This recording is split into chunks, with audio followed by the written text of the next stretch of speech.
Maybe I should give her a call. I can do that.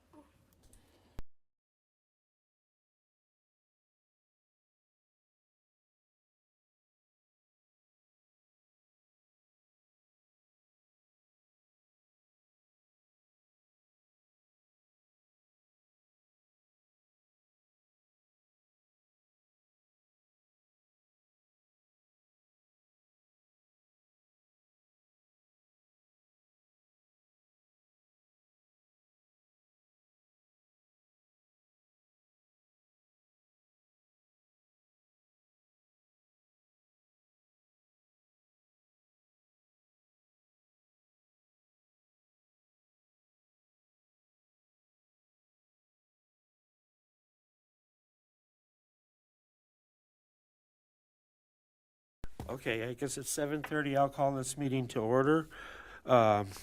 First thing we need to do is approve the agenda. Do I have a motion? I'll make a Did motion to everyone approve. look at the agenda? I'll second it. Okay, and I say aye. So the agenda is approved. This next thing is approval of the minutes from the last meeting. Does everyone have a chance to read them? I need a motion. I'll make a motion to approve the minutes. Second it. Okay, and I say aye also, so the minutes are approved. Approval of the claims.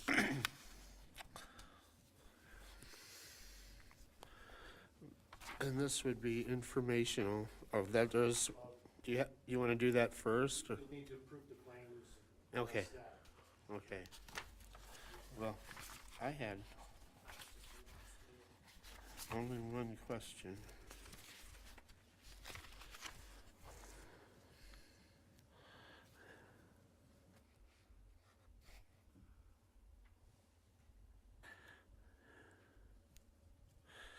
Number one is, what is OnSolve code red?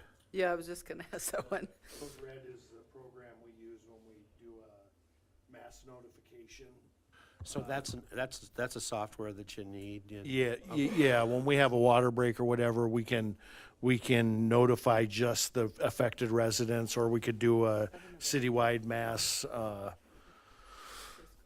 notification. It was moved out of the mayor's and council. They were going to, when they did the budget, they were going to remove that and not have that software, and we use it enough that we said we would absorb it and Okay. and pay for it out of water. Okay, and then the other is RCS on well number 8. That's our SRF loan. Oh, that's the loan We'll for- get, well, we make the payments and then we get reimbursed. Okay. So that's the, one of the State payments for revolving Schedule fund B, then. yeah, yep. Okay.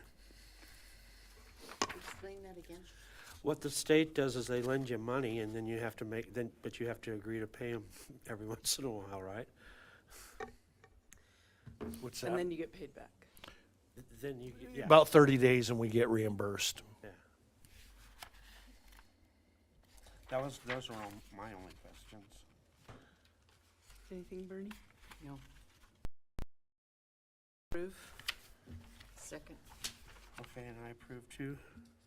So the claims are approved.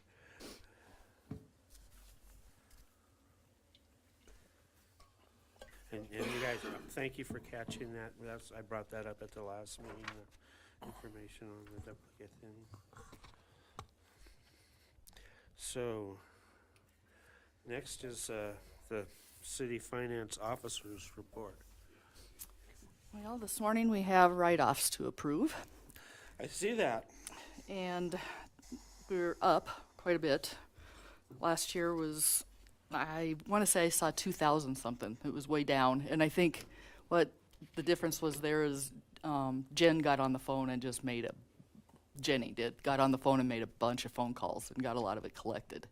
And we just don't have the manpower this year to do that, so that, I think, is a part of that.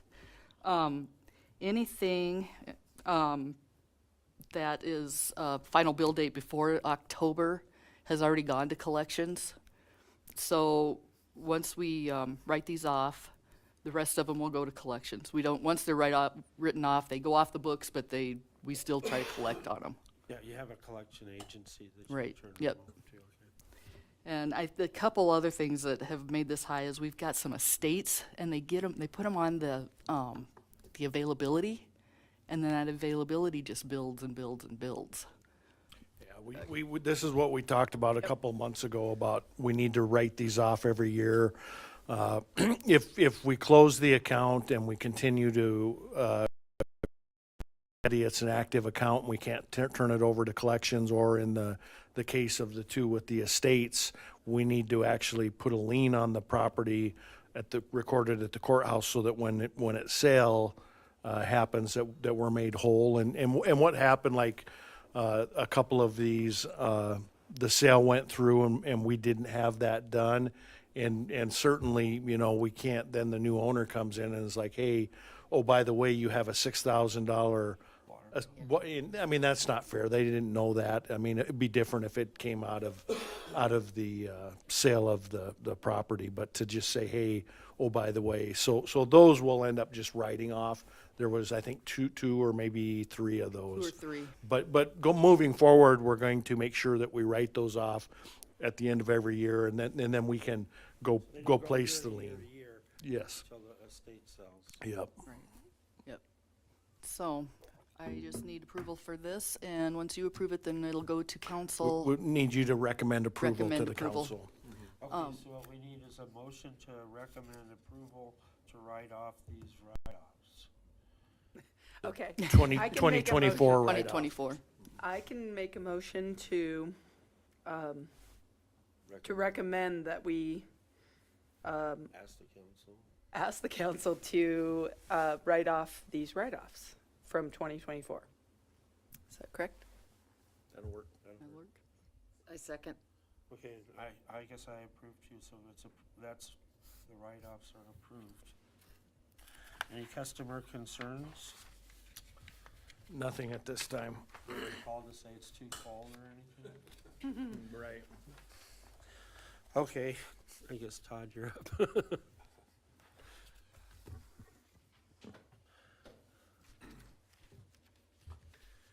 We have some of those that it's too cold. Last week we replaced several meters. They froze up. Yeah, yes. So, before we get to the screen behind you, real quickly, we did our first round of PFAS testing 2 weeks ago. It'll take 2 to 3 months to get the results back. That's basically it's microplastics, but that isn't the proper term. It's Teflon byproduct that they're sampling. There's several thousand varieties. They're only testing for 5. It's one I mentioned a few months ago that they're sampling, and to be compliant, we have to be under 4 parts per trillion. So that's the new EPA thing coming at us. It's not great. And this is testing you do right at the wells. Yep, Okay. yes, yep. After treatment, post-treatment. Post-treatment, okay. Which surprised me, because we could be getting them from our chlorine or our fluoride that we put in the water. So there'll be some discussion had there if we are non-compliant. But we'll wait to see. This is going to be, depending on this first round of testing, it's going to have a huge impact on our finances for our budgetary concerns on sampling. There is the potential for us to quadruple what it's going to cost us to pay for testing. That's if you detect a minute amount, and then they want you to do Yes. further testing. So basically, it's $200 per sample at the lab we are using currently. There are only 4 labs in the United States right now that can sample in parts per trillion. So we have to mail it off. The downfall is if the lab makes a mistake, they then test the trip blank, which is a sample they send along you don't mess with. That's free and clear. That's how they calibrate if they get a hit. That's another $200. So in essence, we only want to sample twice a year, but if we get a hit, we could be sampling up to 4 times a year. Okay. So that's, Now there's no mediation for, I mean, they don't know how to remove it. No, they're enforcing it on us, and they're not starting at the proper end. They're not mitigating the manufacturer. They're mitigating the end result. So it's If we wait long enough, there won't be anybody in the EPA for us to have to worry about, right? Well, and it seems daily, some of these rules are changing. yes. Yeah, As we're gonna talk about the In the lead and copper rule, the final rule. Beyond that, we did have a water break on Nellie a couple weeks ago. I'll cover that we're still working on the lead and copper right now in a moment, and also I'm working on the annual report PowerPoint to present to you. The big thing that holds that up is there's a report I get from the state that goes in there, but and then I also have the AE2S rate comparison survey they emailed me, so they like send, all the paperwork likes to be January, February, March, but so with that, if you don't mind, Rick went to a conference and they were gracious enough to grant his request for this PowerPoint, and it is on the lead and copper rule that I've been talking about for some time. This is the final revisions as of now, knowing that there's a high likelihood with the Trump administration that they will change yet again. And this final rule goes out 10 years, so not only do we have to get through this 4 years, but the next 4 and the next 4. I mean, there likely will be more changes with the lead and copper rule. But as it stands right now, it has a significant impact on the next 10 years of budgeting. There's a lot of things that we need to take in account for that could cost us quite a bit of money, so. Basically, that's the history. It's going to cover the first 3 years, which we're into, and then the improvements, which actually I consider a lot of this improvement on where we were. So basically right there, what Rick said, what was yesterday may not be today, which may not be tomorrow. This is going to be a revolving deal. We just stay on it to some degree no matter what until it is completely thrown out. This is interesting. Members of Congress are trying to basically throw it out, is my interpretation of that. Rick actually got to see the seminar. Is that the interpretation? Correct. So you know, and you can see this bill was actually just introduced January 13th. So about a month ago, this was introduced by Congressman Palmer from Alabama, and that is what that would do. Would pretty much throw this out, making it non-compliant. We wouldn't have to comply with it. That so far has not been successful, but it could end up passing through the House and through the Congress. So, Because your congressmen are eating too much blood. right, right.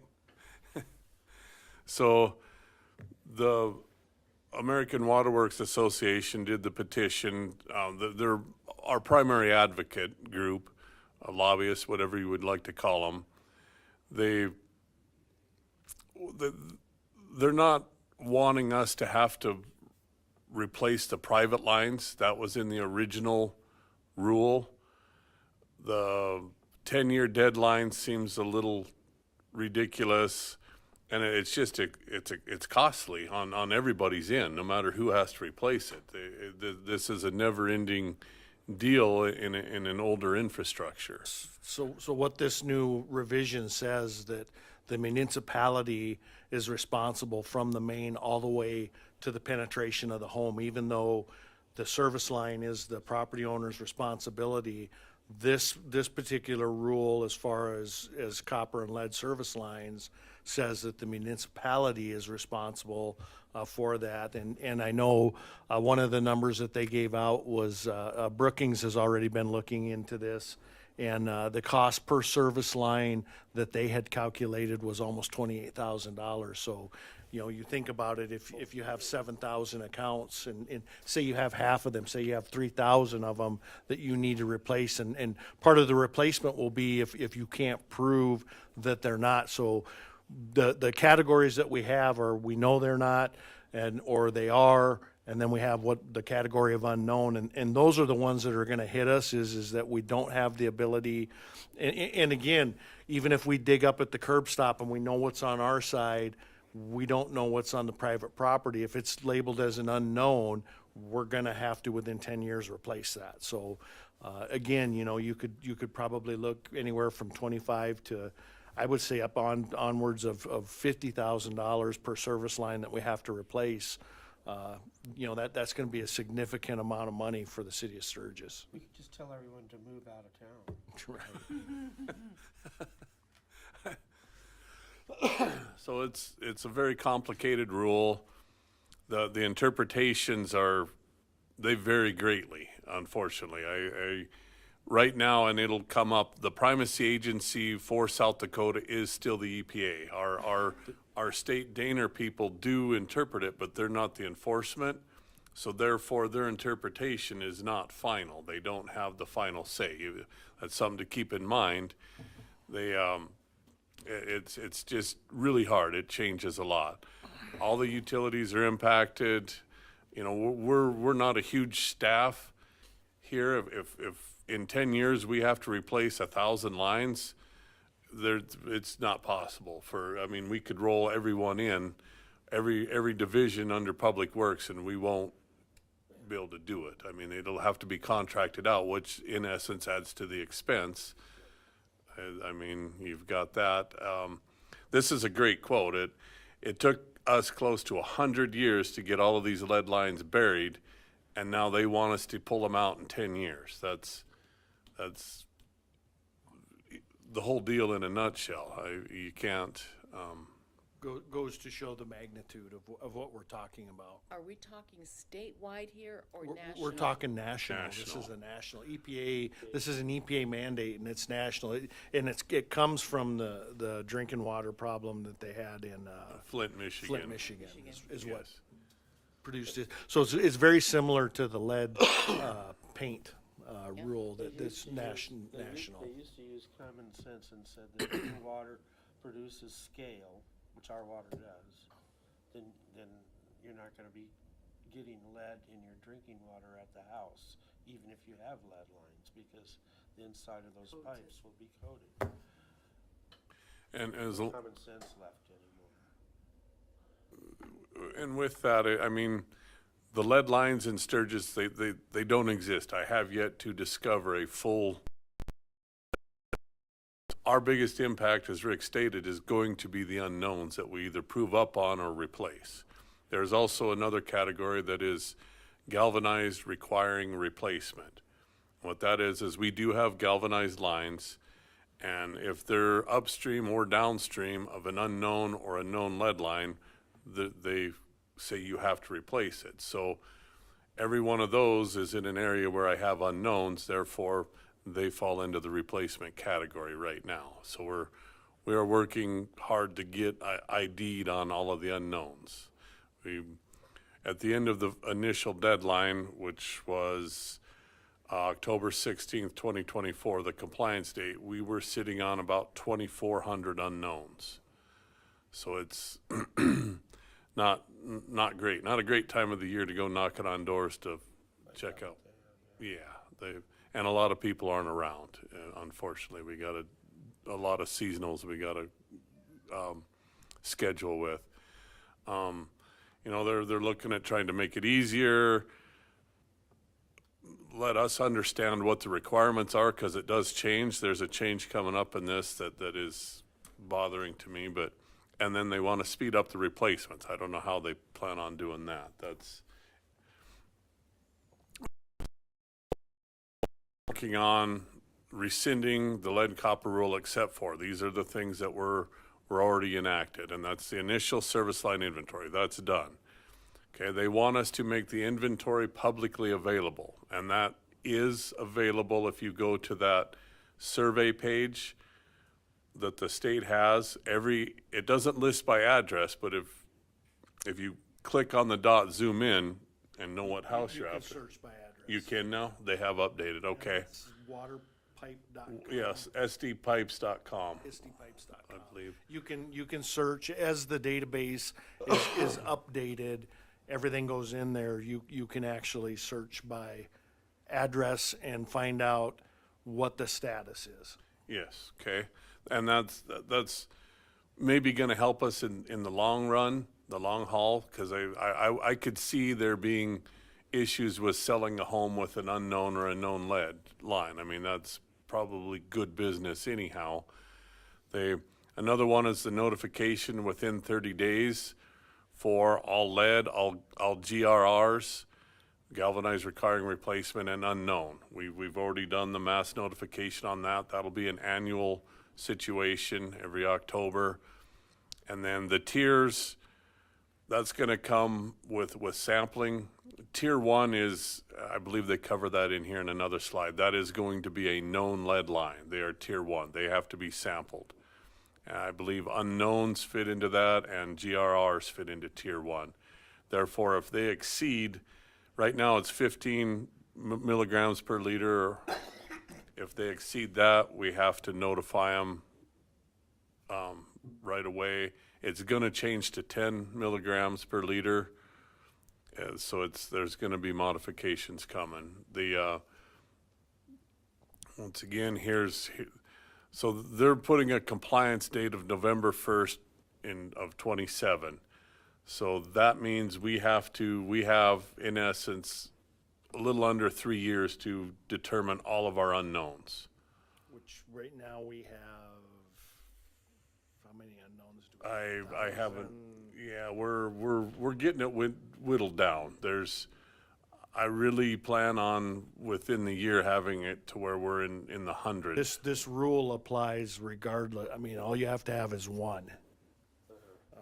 And these rules apply. Yes, so if we can get it down to 100, that limits our digging.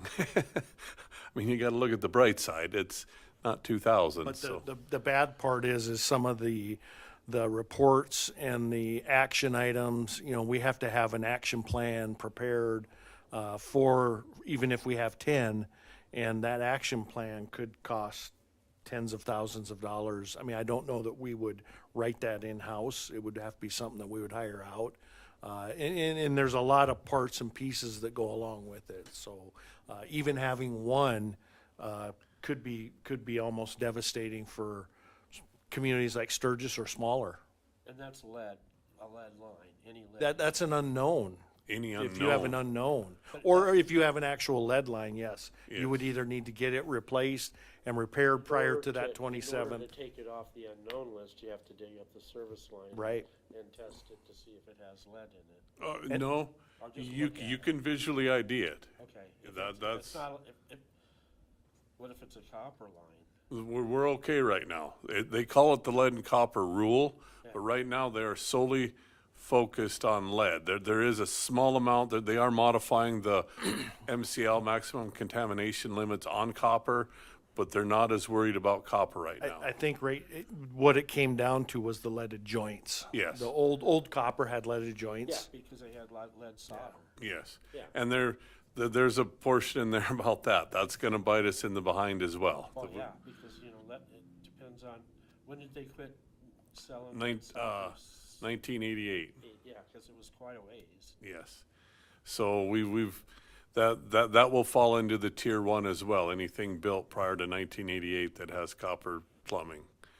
So, and once again, it's private residence, so we're in a pickle there, but this is a timeline. So there's gonna be 6-month standard monitoring. So now I just told you with the PFAS testing, our analysis budget is gonna need to expand, and now with this lead and copper, I don't even have a price range. Nobody's come up with anything. So the thing to keep in mind, what we're talking about, we have the LCRR, which was the initial, which was the first rule, lead and copper rule. Now we're talking about the LCRI, which is the revision, which is current as of today. So that's what they're trying to show here, is the transition between the two rules. But basically, as it stands right now, everything would have to be replaced and completed by 2037. So you have just a little over 12 years to get all this done. Yes. Do they take into account what it costs communities to do this? No. And so they don't, as of right now, they don't even have a funding mechanism. They believe that there will be some state funds available through the water board, but they don't know how they would even begin to qualify you or distribute the money.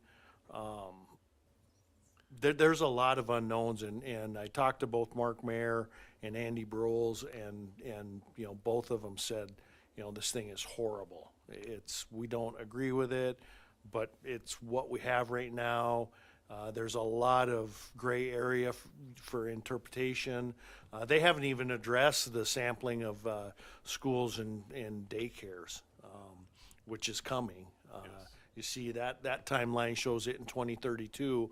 Any school and any daycare is going to have to be sampled, and if they have a positive hit for lead,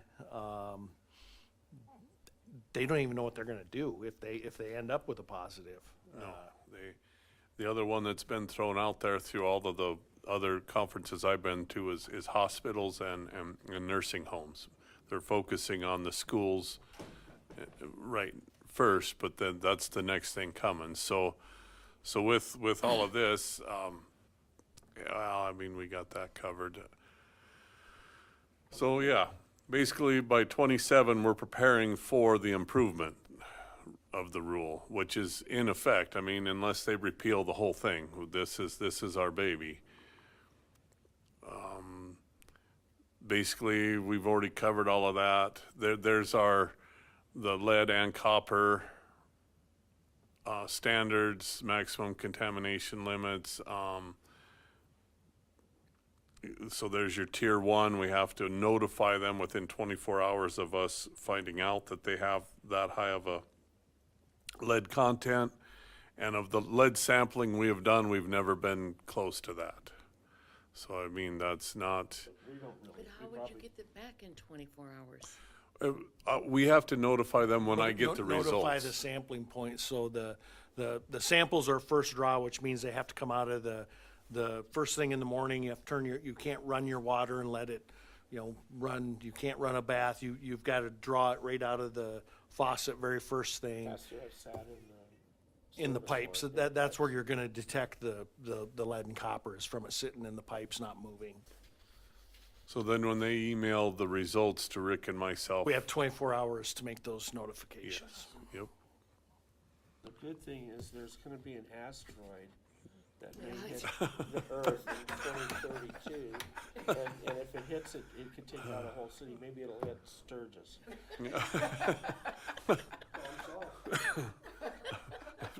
I don't know, Ron.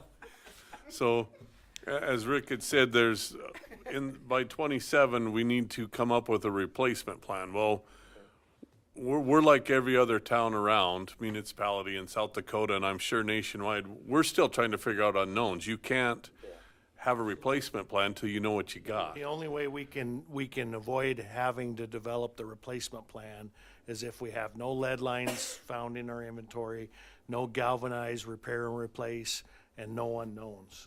And that's highly unlikely that, I mean, it would be great if we did, but it's highly unlikely that we will, and I think where we'll end up with is probably the unknowns. And that, like I said, all we have to do is have one, and that's gonna necessitate us developing a replacement plan and then developing a sampling plan. Yes. And it includes, I mean, some of this includes us providing water filters for people. Yes. It's, and cartridges as needed. Well, I think the key is to have a good sampling plan.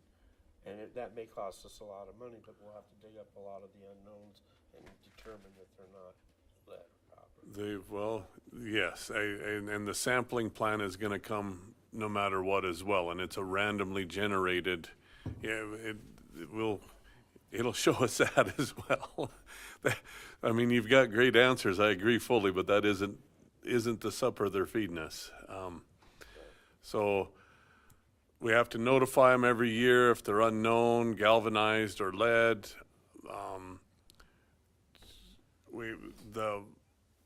The educational materials is something in our consumer confidence report. That's the report I wait for from the state.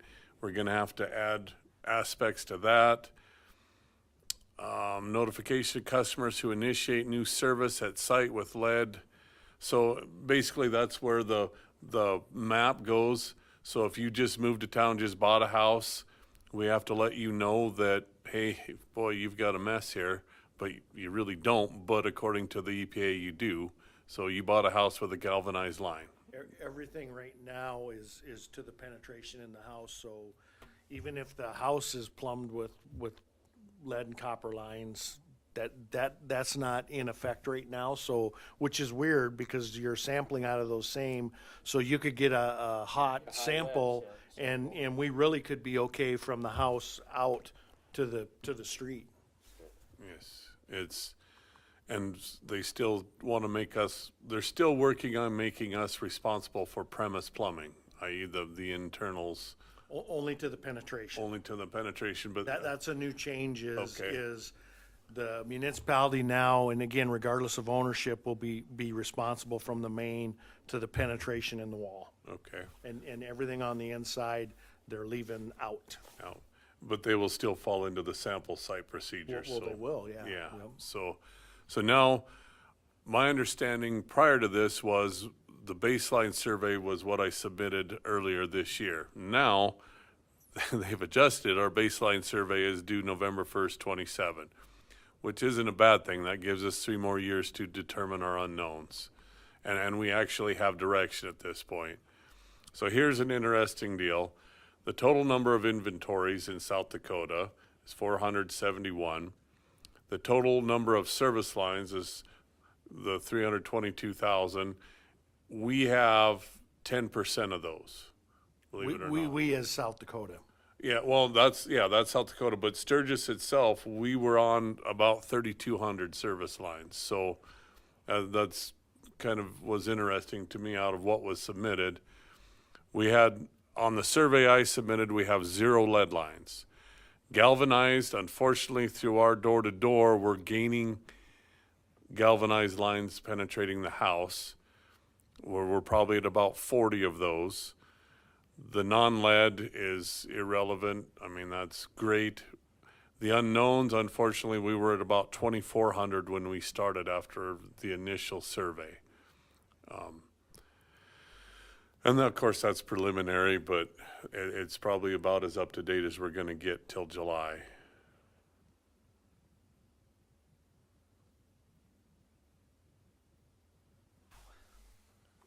Okay, so,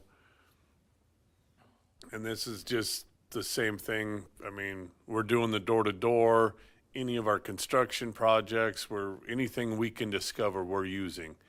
It does appear to me, they were saying that the QR code survey was gonna disappear, but the fact that they keep listing that means they kept it alive. I'm glad for that because the state of South Dakota paid a lot of money and it's a great tool. I hate to see it go away. And we are still using that for when we get into your home and do one. So we've, like Todd said, right now, our main market is the door-to-door, but we have done the mailings. You've seen it in our SIP. We've sent out the code red, the texting, the emails. We've, here, late last year, we offered an incentive to, free months worth of water, if you completed the survey and you got your name in for a drawing. We drew 2 month free utility bills. So we certainly have been trying all of the things that they want us to try to gain compliance. And we have had a handful of people that did not respond to the QR code as well as I would like, but they did take pictures and they printed off pictures. They've hand delivered to City Hall. They've taken them to Pub Works. That works. If it's a picture and they've got their address on it, We can enter it in. yes, we can. That's a valid entry. So Here's the part that worries me. They're gonna make us include connectors. That isn't that huge of a situation. Would you explain to them what a connector is? So a connector is where you go from the tap saddle on the main to their plumbing, their actual service line. So in a perfect world, you want it at just under a 45-degree angle. That's why they call it a gooseneck, to go up, to prevent backflow. There's a lot of reasons for that. But in the old days, it was real easy, especially with galvanized pipe. You don't just bend it. So you take the lead, you crimp it on, and you make your gooseneck, and you crimp it on another crimp fitting, and that's your connector. With copper, you can do the same, and now with plastic you can do the same. But it was very prominent up until probably the 50s to have a lead gooseneck. So we've got a lot of areas that fit that time frame. I have dug quite a few of these areas up, and it's hit or miss. Anytime we find a lead gooseneck, it is replaced. There's no way we're going to rebury it. That's just ridiculous to think of that. But it's funny. I did 3 taps on one block, all 3 neighbors. One had already been done. The leak was from a new tap that was plastic. The next one was copper, and the next one was lead. So there's not really a rhyme or reason that I can prove up on what our connector is. So right now, the books I have, if it calls it copper, we're calling it copper. And that kind of falls into, I think we'll be all right. It's only if we know that it's lead that we have to deal with the connector. The other part that is very concerning to me is that last statement. Yes. And that the inventories must include service lines after a master meter. So for example, all of our trailer parks and the one out west, where we don't have anything to do with that infrastructure. Once it comes from the master meter, it goes into theirs, and they don't even know where they're at. They have a hard time locating them. We have to include all of those into our inventories, and my guess would be that with that, even if we got to 100% compliance in the city, we would have dozens of unknowns out there, because we won't even know where to dig to be able to inspect them. I mean, there's, Not in the city limits either, are they? well, they're in the city limits, but we service them with a master and say everything after the master is your responsibility. Well, now this rule says that no, this is, hey, city, this is your responsibility. Without a doubt, I mean, that's gonna be horrible, because again, they can't even locate them, the trailer park owner. How are we going to find them to dig them up to, at least with a normal connection, you have your curb stop and you could dig down and you can see both ways what's coming from the main into it and what's going out of it. You can use that right there will comply with this rule to say that, okay, we know that it's not lead copper to the home. But if you don't have a curb stop, a shut off, to just find random lines running through a trailer park, I don't know how we'll do it. I mean, I honestly, so I don't think it's even realistic to think that you're gonna have 0 unknowns. So then we go back to having to put in a plan for replacement. I mean, and so the cost associated with it is on the city. So we're taking on, even though we have these master meters, and we have many of them, we have the trailer park over at Glover's, we have the 1, the 2, 3 out there. We're basically gonna replace all of their infrastructure for them, because That's the only way to we're do not it, gonna because have a lot of those, they just put a line from one trailer to the other underneath all the Yeah. trailers, and you don't even know where it goes under the So, trailer. so that, I mean, that could be hundreds of thousands of dollars to replace that infrastructure within those parks, and not to mention if you're tearing up, if you're crossing roads and tearing up roads, and, it's a very concerning, this whole rule is very concerning. Rick, I know the environment's changing. Did they talk about what kind of assistance we would get state? They talked about it, and they said that they believe there will be some funding available, but at the time, Andy Brules, he said he has no idea how they would even begin to roll that out, or what the requirements would be, or how to even begin to distribute any kind of like an SRF loan or something to do it. Because at the end of the day, you can have requirements and expectations, but without the means.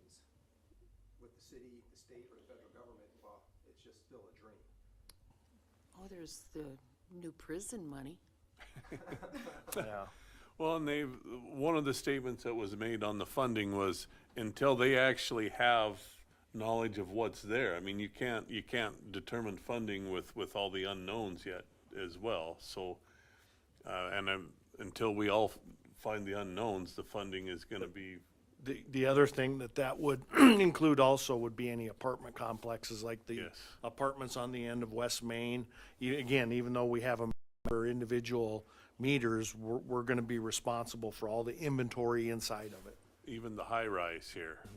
And that's dated at a time where it's possible that the premise plumbing, I mean, it's, I mean, to go in and replumb that, say that would have a hit on it, I mean, that would be the city's, expense.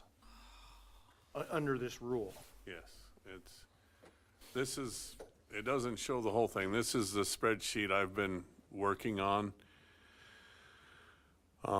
It goes considerably more to the right. I don't recall how many columns there are. It's, as I get information, I try to enter it all, but to be honest, I've been neglecting trying to determine exactly when a home was built. If I got proof that the inventory was done and it's copper, I don't waste the time looking that up. I got plenty of I'm trying to sort out the unknowns, but as time permits, anytime I can enter a date a home was built to prove up on it, at least then if the state or EPA comes at me, the argument's over. So I'm trying to get the unknowns first. The good part was it's split on city side of the curb stop and customer side, and we only had about 40 unknowns on our side. The documentation was good. It's the plumbing into the home that we just didn't get the participation of the citizens to complete. So here's the connector classifications. Okay, if we know for certain it's lead, you have to document it. And right there, unknown, only if identified through available record, but material is unknown. To me, that's saying if we don't know what it is, we're probably gonna be all right for a while. And the no connector present, that one makes no sense to me, because if there's no connector, you don't have a water service, therefore you're not part of it. That doesn't make any sense. So. The replacement plan, once again, we have to get this survey done so that we can work on anything that they require on that if it stays in effect. There's strategies. I mean, basically we've covered all of this. I mean, at some point, there's a good chance we're gonna have to dig.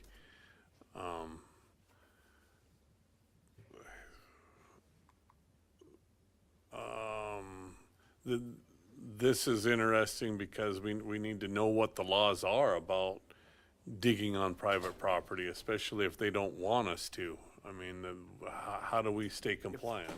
We would likely have some people that wouldn't give us consent. I mean, Yeah, and yet we have a law in place that says we have to do it. Yeah. But it's private I mean, Yeah. there's some real problems with this, for sure. There's some of the legislation right now covering eminent domain is definitely going to have an impact on how this goes. yeah. Sample plan due January 1st to 28. There's the tiers. So any apartment building is going to fit into the tier 2 sampling. If we know it's served by a lead connector, it's tier 3. Tier 4 is anything that we're certain isn't lead but was built before 1988. And then even though we know it was built, it could be a brand new home, it's tier 5, and we will have to sample X amount of tier 5s, which is crazy to me, but that's where we're at. So then, here's where it's gonna be very difficult, and potentially have to hire somebody to help us separate this and tie it all together to come up with the sample.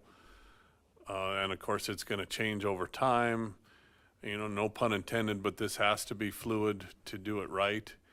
So, The sampling you're requiring on customers as well. I mean, Yes. And I don't know how, if we have a sampling site and, for example, somebody goes on vacation and we hit the window of when we have to sample, again, I don't know how we're gonna do that. Right now, on our sampling, we have a number of them and we're only required to, I mean, we have alternates, but, again, we're gonna get to where we may have to hire somebody that's all they ever do is sampling and, you know, even once we get the samples, then we have to get them to rapid to the lab and there's a lot of moving parts to this. so to reference that, right now, our sample plan for the initiation of the lead and copper rule is 20 samples every 3 years. And it's 1 year, you do 20, then you take 2 years off, then, okay.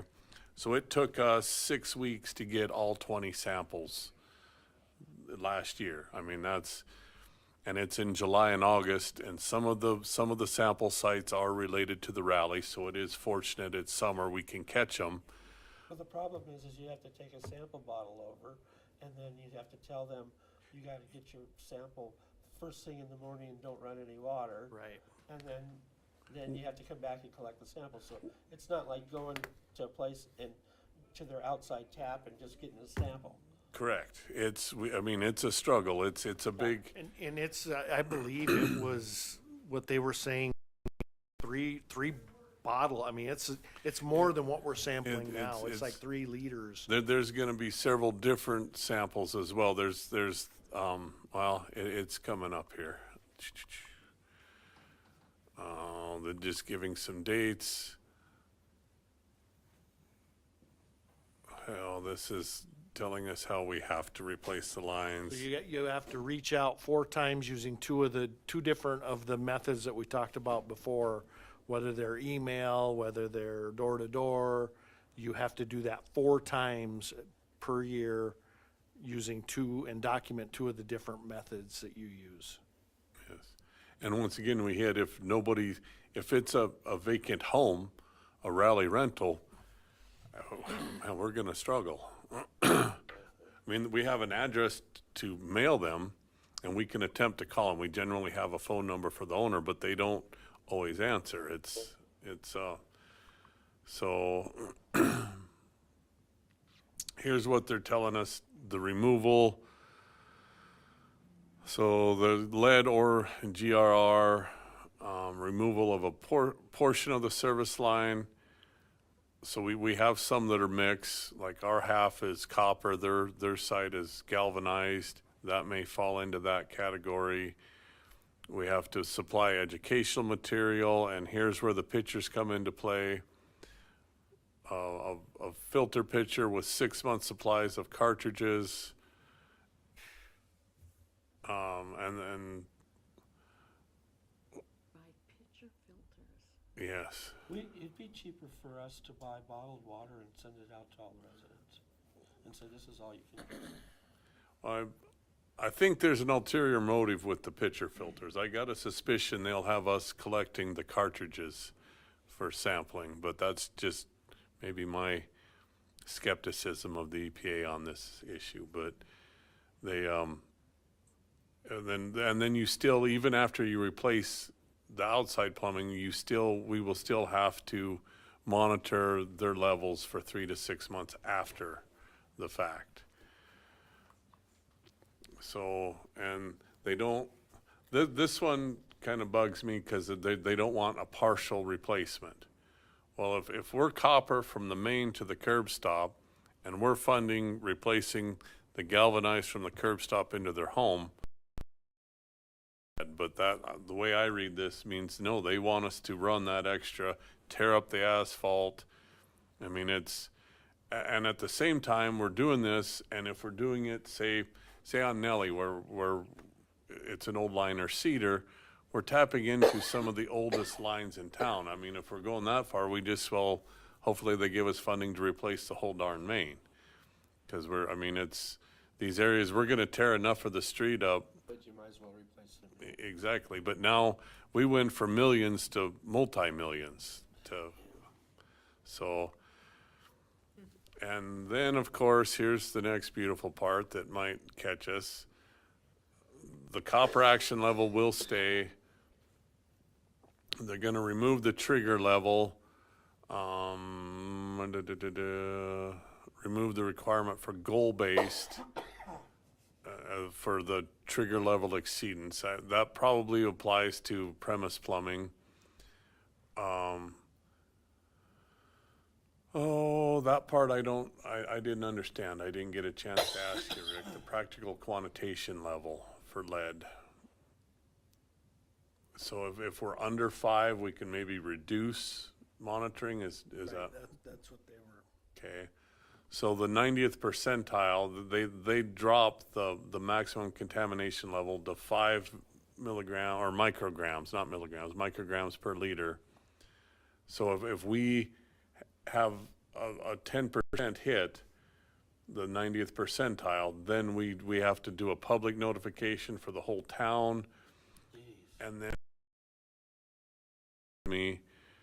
because our corrosion control is doing nothing. I mean, we don't change the pH of the water. So if they're gonna tell us we have to do something, we're gonna make it worse. If there actually is lead, You're gonna have to add calcium chloride to the water, That- which is really stupid. make it harder. That's great. That, I mean, yeah, But it's, that's really stupid, though. I mean, I- we have hard enough water as it is. exactly. It's, never mind, yeah, the whole setup is, it's a one shoe fits everyone, and our shoe doesn't really like this sandal, so. Here's the sampling procedures that Rick was going into, and it's, so the 5th draw sample is the top one. That's gonna be the most difficult one for people to do, and to be honest, that's one I would like, if we get to that point, it'd be great if we had one of us who could come in early, schedule with these people.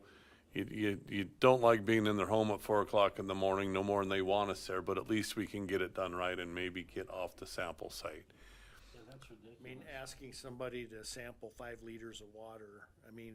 And collect the first one and the 5th one, Yeah, you know. and the irony is, it's a great idea. I like the way this proves up. I mean, it is expensive, but it tells you where the lead is.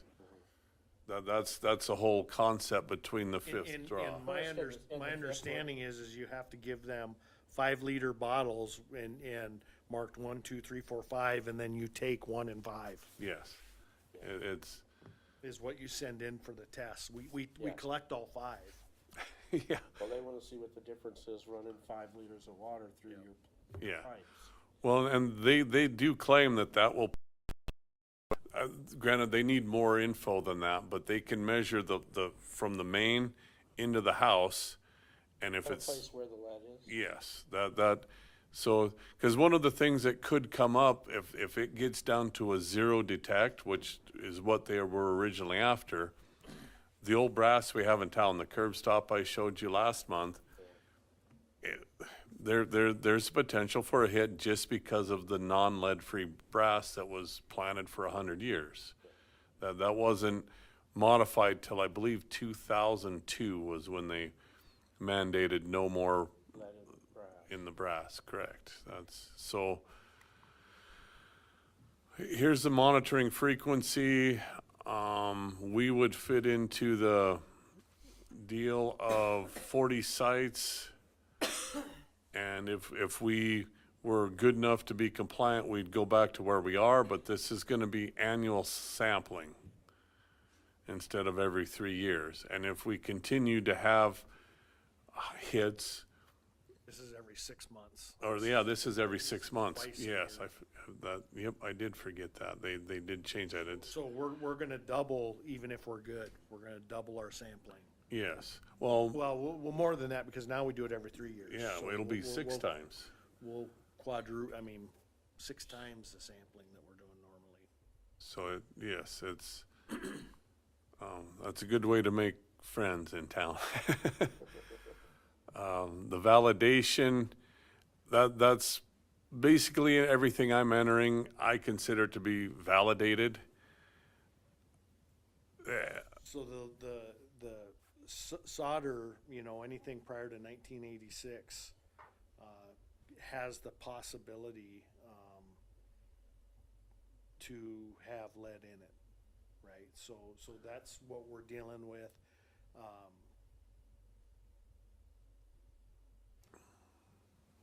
They gotta contain less, pipes and pipe fittings were defined to be lead-free when they contain less than 8%.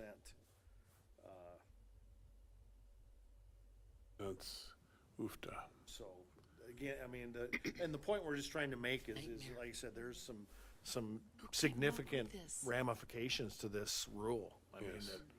This is gonna keep us plenty busy besides, It's gonna cost a lot of money too, well, unfortunately, yes. Yeah. a whole lot of money. Now, this is statewide? This is national. This is, the National. EPA is mandating this, and then the Department of Agricultural and Natural Resources is our enforcement in South Dakota, our enforcement arm, and then they mandate it to us. But they just copy what the EPA is Yeah. doing in our state. Because They don't have any ability to say you don't have to do this. some states do though. So that there is an alternate if you wanna move to another state.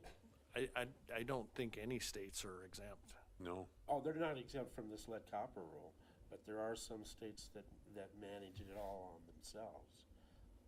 But South Dakota says the EPA is the prime agency on this, on drinking water. well, they do take over, I believe it's next year, they're hoping to be the primacy, the enforcer. The state is. The state is, yes. So, the validation process, this is, I was confused on the last slide. So, no matter what, we're gonna have to validate, 300 and some lines by a dual point visual inspection, which means no matter what, we're gonna dig up 322 to well, and the numbers over there, Looks like 300. And 351 or. I believe what they were saying is they have to be random. They're Yes. chosen by, and you're able, again, that will be part of your plan, is that you have to put in, all 4,000 addresses of your service lines and then randomly pick, and those are the ones you have to validate. So for example, we're getting ready to rebuild Silver Street.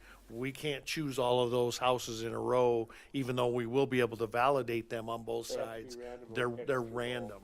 Yes, and that's, hopefully it'll work out where we can just dig up a curb stop. Hopefully we can stay out of the street. If we can get in the residence and do a visual inside and then dig up the curb stop, because it's two separate points. And that's what they were saying is likely what they're agreeing to is to be able to dig up the curb stop and see what material's coming in, what material's going out. Yes, okay, so, Well, we could just check off everybody here and we'll, We already did that. At least looking on the inside. yes. That's, but we'll have to do it again for those. I don't know how they're gonna police us on it, but it's, meter pits, hopefully we can have luck and hit meter pits. Therefore, we can look at the meter pit and in the home. That would help us. And then we can modify if we're denied access to some. The previous validation efforts, hopefully we'd luck out there too, and I can hit some of the homes that we've got inspections on or other situations there. And like I said, with us going around door to door, we're still using the QR code and submitting the pictures. In the first round, as I got the pictures back and reviewed them, some people who were looking at them would reject certain pictures because they didn't feel that they could identify it as copper. So I knew which one of my operators was there. They know the difference, and it's like, yeah, some places it's hard to take a good picture. Yes. It's like, was that copper? Was that what was it? And I said, well, that was copper for sure. And then you zoom in and you can tell, well, yeah, that's a flare fitting. I mean, so I've corrected some of the state stuff, and the two people I spoke with says, no, if you know, you know. We're not going to second guess the operators. So even though they're not the primacy agency, they are defending us in that effort. So it Just some examples of what you will be able to use to randomly identify those sites. and that's basically how we drew the winner. Yeah. So they get to tell us how to manage the people as well. Hey, I mean, that's, I don't know, I kind of breezed through that. That's, So, and we also have to buy the pictures. yes. We already have one in our house, so. And I don't know, I mean, my take on it was it didn't matter. I mean, if somebody had one or not, you were mandated to give them this filter and this picture. And what you do with it from Because that you have to point. give them so many 6-month supply of filters. Oh, jeez. So hopefully it's around Christmas when we do that and we can wear Santa And Claus. this is an important slide too, because even in this revision now, these are the items that are not covered by this rule. Childcare.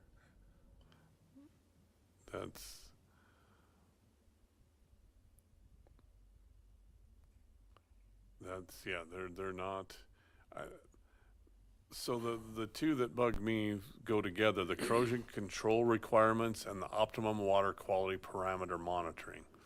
They seem to counteract each other in my mind. So if they start messing with that they're gonna make things worse. Okay.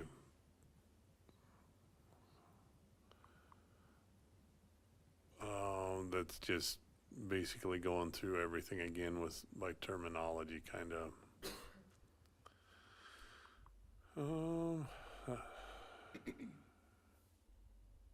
And we're already doing these things. Other than the replacement plan, the framework, that's, Gotta come, yeah. yeah, I mean, we'll get there, but we need to have a better handle on the other three before then. Well, there you have it. Wow. Well, that's quite an eye-opener. Breath of fresh air on a cool day, right? Well, at least they're not gonna require us to put in new refrigerators for everybody. Be careful, Ron, they might be listening. Any questions? No? No. Okay. I think we'll hear more about this as time goes on, obviously, from you guys. So, Rick, would you have a presentation of this at a city council meeting? Possibly. I mean, there's a lot to cover. I mean, took us pretty much in better part of an hour to. Yeah. So I don't know how, that would be a long. It but would be. But perhaps we would have like a special meeting to cover just this topic. That probably, I would recommend it. I mean, I think From this more given because- everything that we know now, I mean, in the last 30 days this came out, everything that we know now, and it'll certainly be applicable as we put together our 26 and 27 budgets. I mean, we're gonna have to This is- budget, and the council's gonna have to understand At least before why we need, again, we don't, this isn't, hey, when we look at budget, we try and figure out wishes and wants, and this is a have to. I mean, we don't have any choice but to be compliant.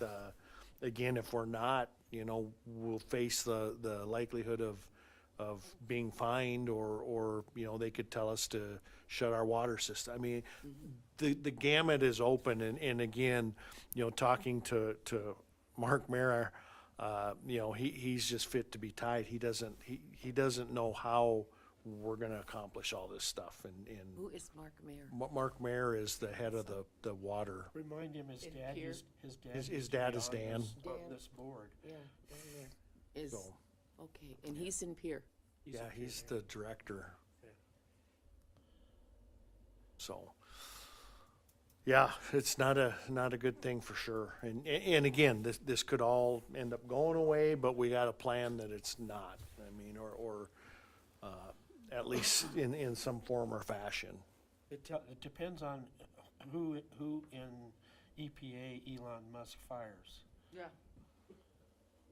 No? You know? Huh? It's true. Well, it's probably not gonna move as fast as it has been moving. Right. Well, that's the other thing to keep in mind is it's already in place unless it is completely repealed.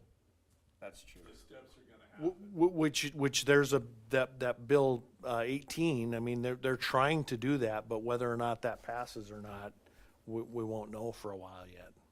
Bill 18 in South Dakota? No, that in Congress, In the Congress? congressional bill. They have one that the American Water Works Association has presented, and that senator from Alabama has sponsored it, but it hasn't gone through the House yet.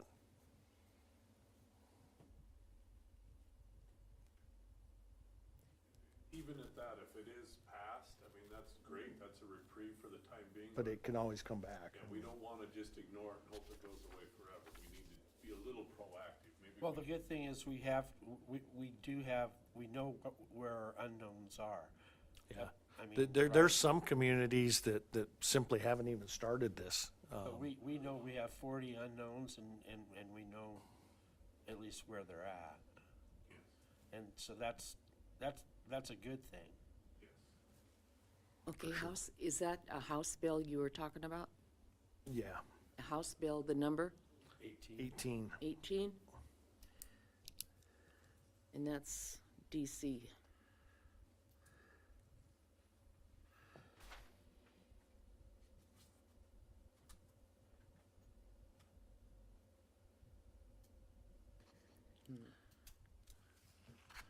Well, do you have anything, Rick? I don't, just, we're continuing to progress with our well project. We did get the pump has been submitted. We're waiting on it. The well house is actually being constructed. Also Schedule C where they're tying into the main line out in Vinacore is happening, so we're certainly progressing there. Yeah, but that should be coming on yet later this year. We should have that up and running and online hopefully mid-July. Okay. So that's really about the only thing I had to update you on was just that.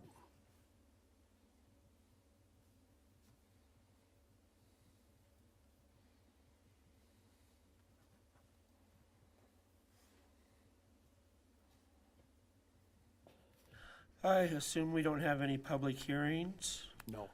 Any old business that anyone needs to talk about? Any new business to recommend?